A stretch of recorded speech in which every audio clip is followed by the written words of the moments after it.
diskusi ini yang temanya masih bersambung dengan tema yang tadi ya mengenai energi, dan kita akan melihat di sini bagaimana peran Pertamina dalam menjaga ketahanan energi Indonesia nantinya. Nah, kita akan berbincang dengan Pak Salyadi Saputra, Direktur Strategi Portofolio dan Pengembangan Usaha PT Pertamina Persero.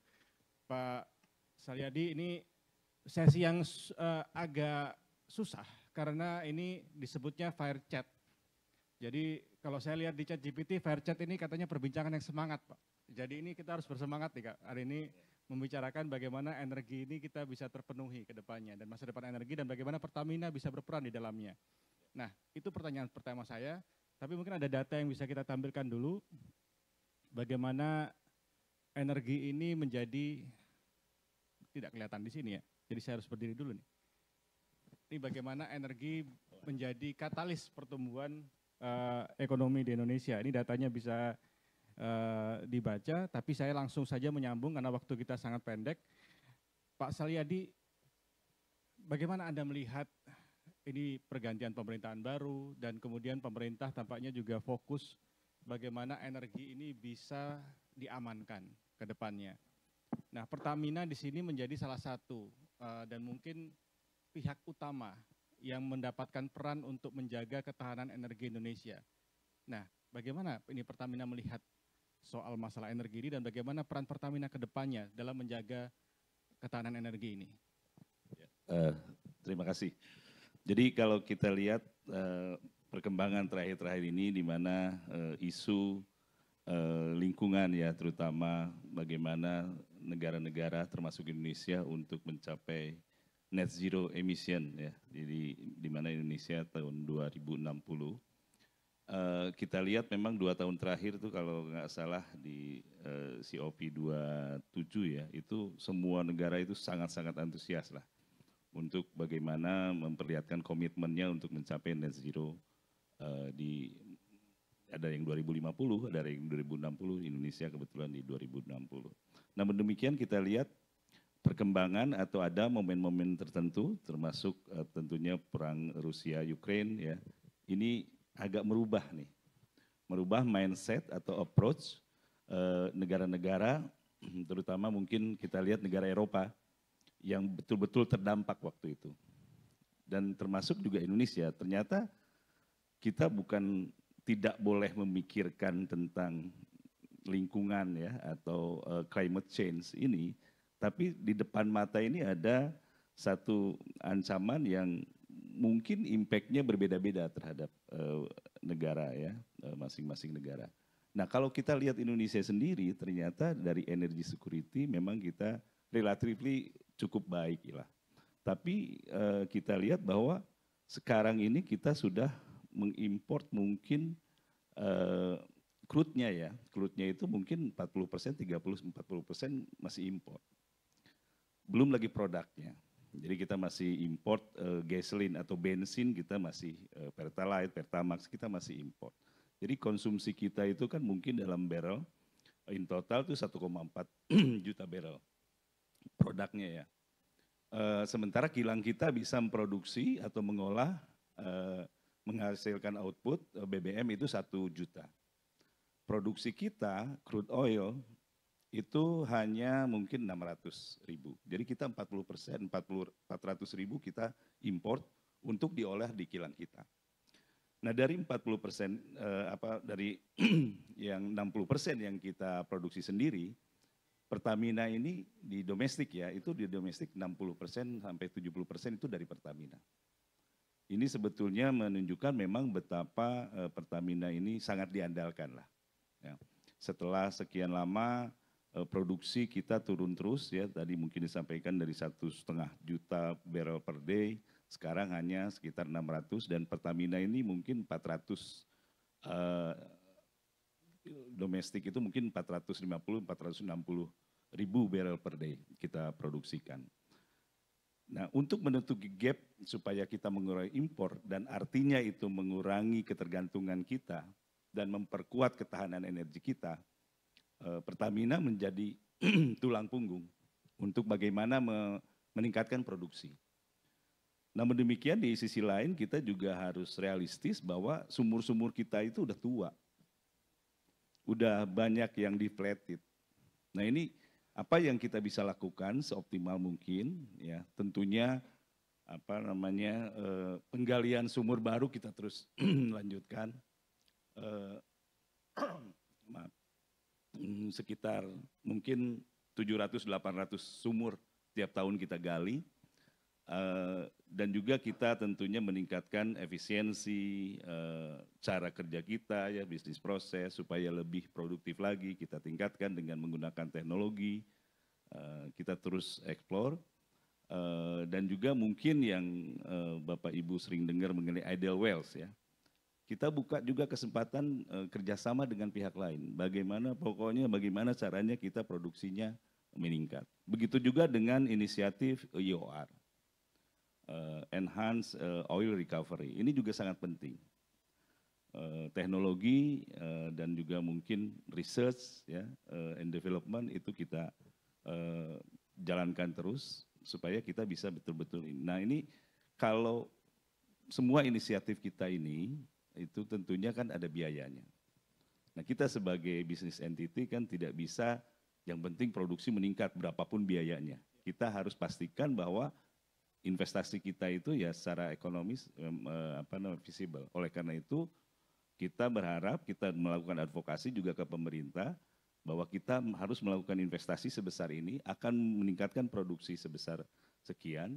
Namun demikian kita harus visible. Oleh karena itu kita harus bekerja sama dengan pemerintah supaya fiscal terms ya itu memang secara keekonomian membuat investasi kita itu visible. Tadi Bapak menyebutkan bahwa ada inisiatif-inisiatif yang dilakukan Pertamina untuk meningkatkan produksi, ya, menjaga energi security lah, kira-kira seperti itu Pak ya. Dari trilema yang energi itu kan energi security, kemudian aksesibilitas, dan kemudian sustainability. Nah tadi Bapak bicara mengenai terobosan-terobosan yang dilakukan untuk menjaga energi security-nya. Nah apakah itu kemudian menunjukkan hasil? Karena kita tahu kan memang selama ini kita impor, dan impor semakin besar karena kebutuhan energi semakin besar. Nah apakah tadi terobosan tadi menunjukkan hasil? Seperti saya sampaikan tadi bahwa kita itu berhasil menahan penurunan.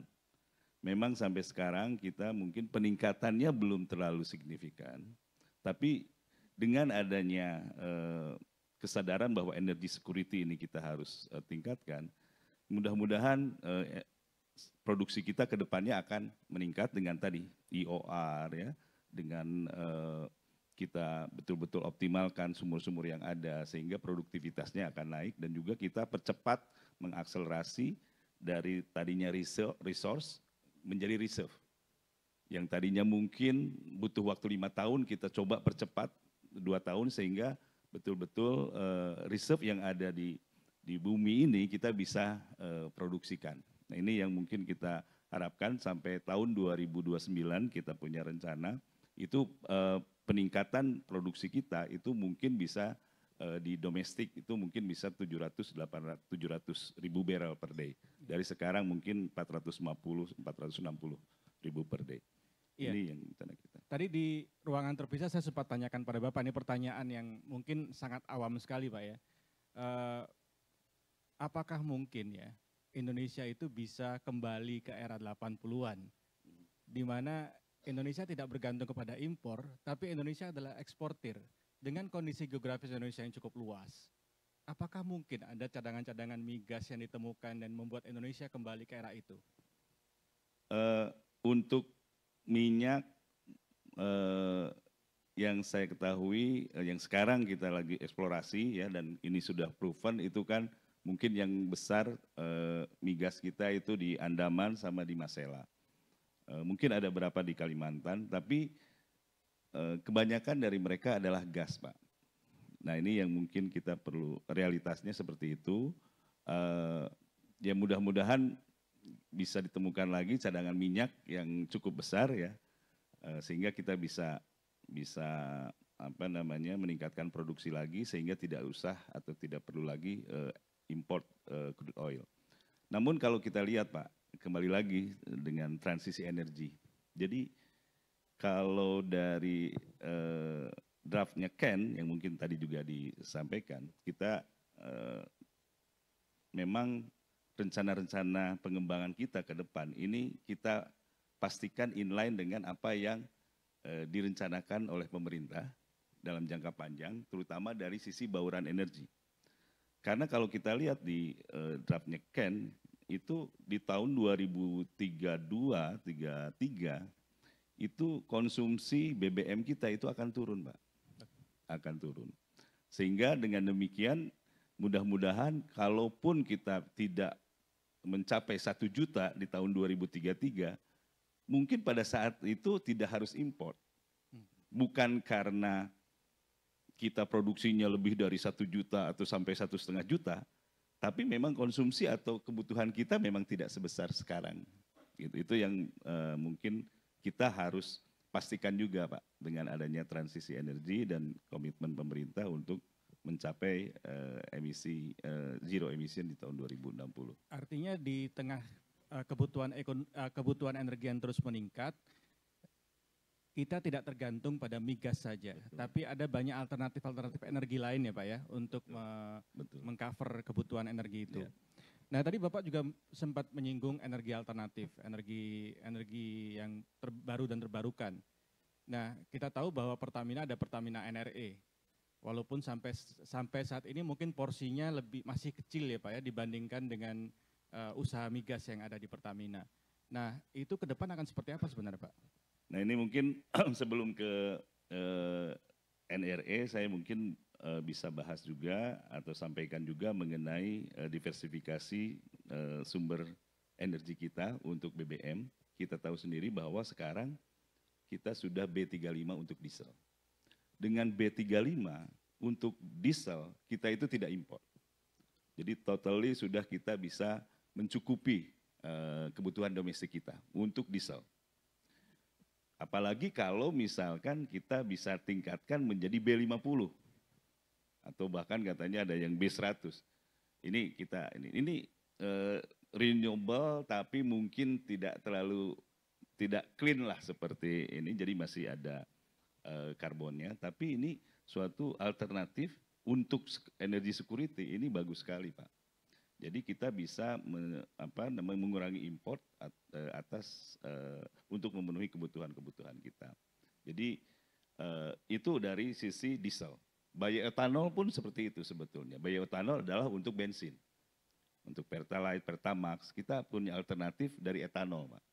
Bahkan tadi mungkin Bu Nina dari ID Food sampaikan di Brasil ini udah S100. Jadi 100% itu udah etanol gitu kan. Nah di kita sudah mulai dengan 5% Pak. Untuk Pertamax Green, kita namakan Pertamax Green. Nah ini kalau kita kembangkan lagi dari sisi hulunya Pak, ini luar biasa. Dan hulunya kita bisa punya mungkin kebun tebu yang kita kembangkan. Ya kalau B35 diesel itu kan sekarang dari sawit Pak. Nah ini kalau untuk etanol itu dari tebu bahannya. Sekarang yang masih ini. Tapi mungkin itu juga kita bisa kembangkan lagi dari feedstock yang lainnya selain tebu ya, ada sorghum dan sebagainya. Nah, bicara mengenai NRE yang kita sekarang sudah miliki adalah geothermal. Nah, geothermal kembali lagi ini kan tadi merupakan salah satu alternatif energi untuk tenaga listrik. Nah, kendalanya atau tantangannya memang kalau listrik ini kan tidak bisa kita sembarangan tempat, kalau minyak gitu ya, kita butuhnya di Jawa, ada minyak di Papua, ya udah kita gali aja di Papua. Tapi kalau geothermal, kita butuhnya di Jawa, punya geothermal kita potensinya misalkan di Sulawesi, ya kita harus mikir dulu bagaimana nih kita mentransportasikan listrik yang dihasilkan dari geothermal.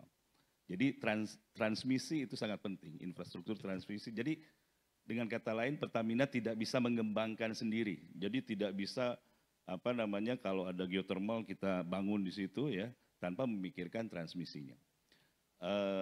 Yang kedua mungkin renewable energy yang lainnya, kita sebetulnya subholding kita sudah mulai bangun kecil-kecilan, tapi itu untuk kepentingan internal kita. Karena kita butuh energi seperti di kilang, seperti di upstream ya, itu juga kita perlu energi. Ini kita coba kembangkan lah. Jadi ketergantungan kepada kebutuhan listrik secara keseluruhan mungkin kita bisa kurangi, karena kalau kita geothermal sekarang kebanyakan itu kan ke PLN, atau bukan kebanyakan, mungkin 100% PLN. Nah PLN ini ya selain transmisi juga dari sisi tarif mereka kan harus menyesuaikan juga dengan kemampuan pemerintah untuk memberikan subsidi, tidak 100% dari sisi keekonomian. Sementara dari kita kan ya kembali lagi namanya investasi secara ekonomian harus visible. Jadi kita akan kembangkan geothermal sesuai dengan rencana-rencana pemerintah, karena RPPKN ini kan akan diturunkan nanti mungkin RUPTL dan sebagainya. Nah kita akan sesuaikan dengan kebutuhan dari kelistrikannya. Namun demikian untuk jangka panjangnya sebetulnya geothermal kita punya potensi untuk kita kembangkan menjadi hidrogen. Nah ini hidrogen tentunya kalau hidrogen bisa ditransportasikan Pak, melalui blue ammonia atau apa ya, yang bisa kita produksikan di mana untuk konsumsi di mana gitu ya, termasuk mungkin nanti ekspor. Nah ini future business kita lah dari geothermal. Tadi Bapak menyebutkan bahwa ya seperti investasi geothermal itu kan tidak mudah ya Pak ya, karena itu harus dipikirkan sumbernya di mana, kebutuhannya di mana. Nah itu yang menyebabkan mungkin investasinya agak terhambat di sana. Nah tapi kalau kita lihat investasi EBT di Indonesia memang kan agak stagnan ya Pak ya. Apakah murni hanya karena lokasi yang nggak pas saja atau memang ada hambatan lain Pak? Ya, saya rasa mungkin memang kebanyakan sumbernya dari sana Pak. Jadi masalah transmisi karena kita kan wilayah Nusantara ini luar biasa kan bentangannya gitu ya. Jadi diperlukan infrastruktur transmisi yang tidak murah juga gitu untuk ininya. Jadi saya rasa perencanaan infrastruktur ini yang menjadi key points untuk kedepannya ya. Kita nggak bicara hari ini, tapi kedepannya bagaimana untuk mengembangkan EBT ini supaya bisa berkontribusi lebih signifikan lagi. Saya rasa perencanaan pengembangan infrastrukturnya harus penting. Oleh karena itu, karena kembali lagi keterbatasan infrastruktur untuk mendukung keekonomian dari proyek-proyek ini, sehingga investasi atau investor juga akan melihat nih keekonomian seperti apa. Karena kalau dia investasi misalkan di suatu tempat yang demand-nya kurang, ya mereka harus berpikir ulang juga kan, karena nanti pengembalian investasi mereka akan terganggu gitu. Jadi oleh karena itu akan mengakibatkan kepada kembali lagi financiers atau kreditor atau investor ya mikir-mikir lagi, walaupun ini bagus tapi kalau nggak ekonomi mereka juga nggak mau kan gitu. Baik, saya akan menutup sesi ini dengan satu pertanyaan yang mungkin mudah-mudahan tidak sensitif buat Bapak ya. Tapi kalau sensitif tolong dicari jawabannya aja Pak. Jadi ini dalam beberapa hari ke depan kita akan punya pemerintahan baru nih Pak. Nah siapapun pemerintahnya, energi security memang penting untuk kita dapatkan ya Pak ya, kita jaga gitu ya. Nah lalu kalau kita melihat bahwa ke depan akan ada pemerintahan baru, menurut Bapak langkah-langkah apa yang harus ditempuh atau kebijakan apa yang harus ditempuh oleh pemerintahan baru untuk kita supaya ya tidak bergantung kepada impor, energi security kita bisa terjaga. Silakan Pak. Terima kasih.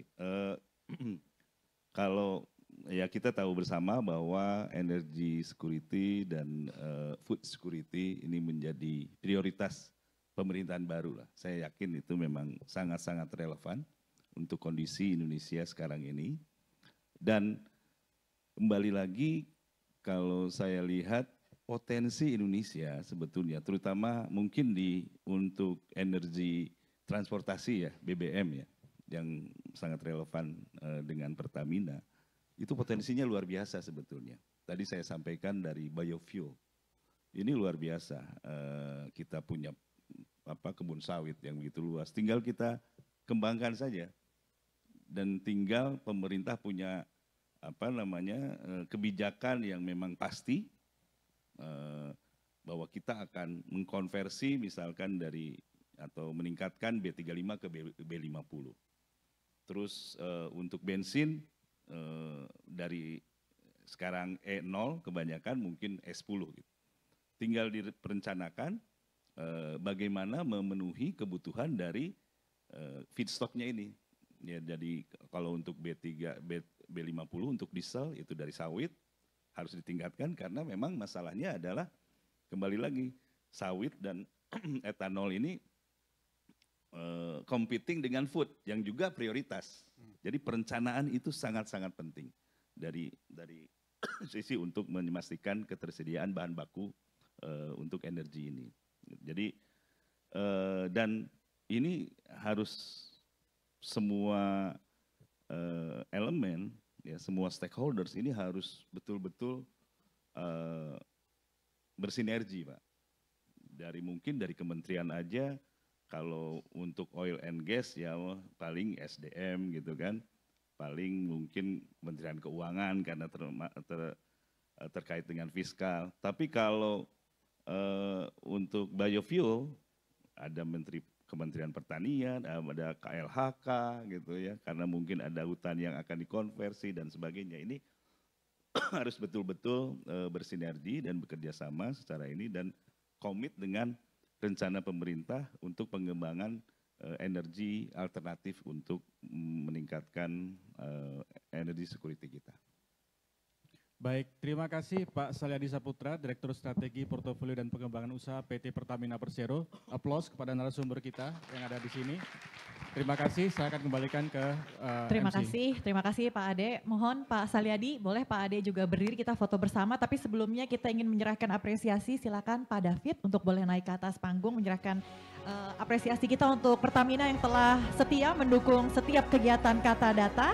Ini juga apresiasi dari kami atas Pertamina yang selalu menjaga ketersediaan migas untuk kebutuhan konsumsi dalam negeri yang meski peningkatan supply-nya tidak signifikan tapi at least bisa di-maintain ya agar tidak terlalu bergantung pada impor. Terima kasih. Foto dulu.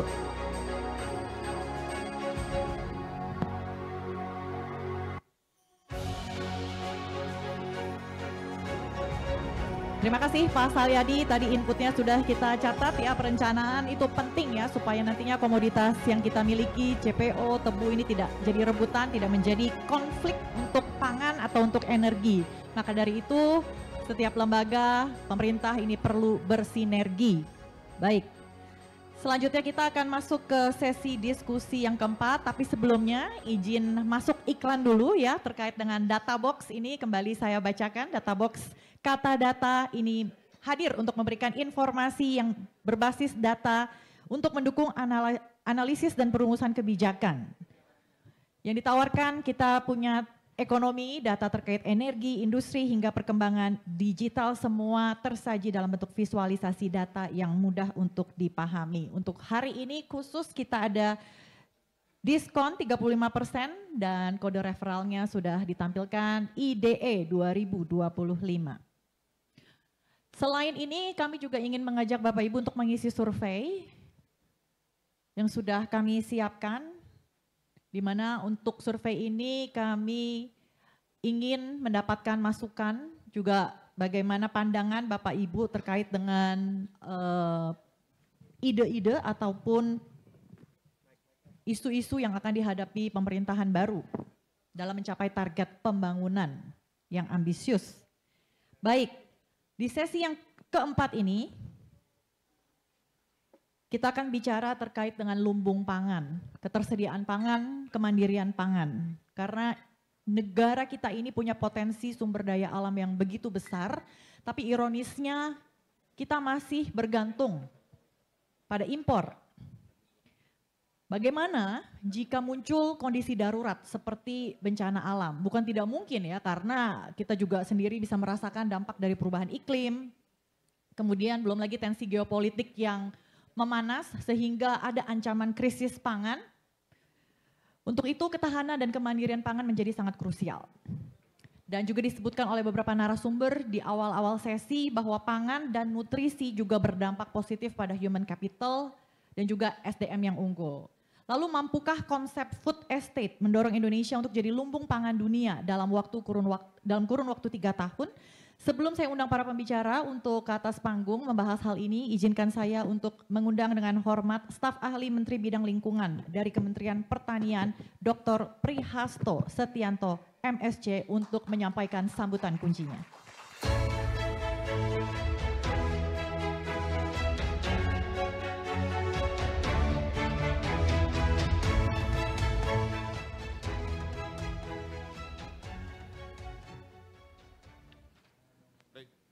Bismillahirrahmanirrahim. Assalamualaikum warahmatullahi wabarakatuh.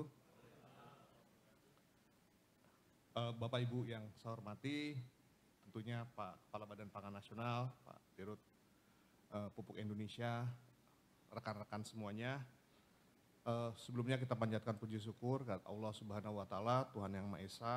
Kita hadir di sini pada acara Indonesia Future Policy Dialogue, ya.